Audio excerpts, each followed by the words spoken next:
حضور حضرت صلی اللہ علیہ وسلم کی وفات کے بعد خلافت راشدہ کے زمانہ میں حضرت عثمان رضی اللہ عنہ کی شہادت کی وجہ سے مسلمانوں کے اندر اختلاف پیدا ہوا اور مسلمان دو گروہوں میں تقسیم ہو گئے۔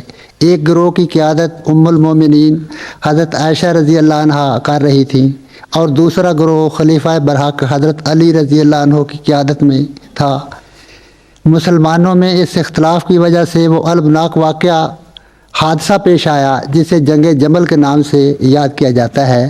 بہت سے مسلمان آپس میں مارے گئے۔ حضور ان دونوں گروہوں میں سے کون سا گروہ حق پر تھا اور مرنے والے مسلمانوں کو شہید کہا جائے گا؟ حق پر ہی تھے، سوائے ان منافقین کے جو شرارت سے شامل ہوئے تھے۔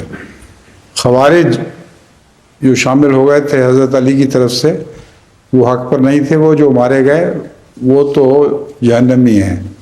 لیکن دونوں فریق اپنی دیانتداری سے جو بات سمجھ رہے تھے وہ اس کے مطابق عمل کر رہے تھے، اس لیے ان دونوں کے متعلق یہ فتویٰ دینا ناجائز ہے کہ وہ جہنمی ہیں، یا ایک فریق جو جنتی ہے اور دوسرا جہنمی ہے، یہ غلط ہے۔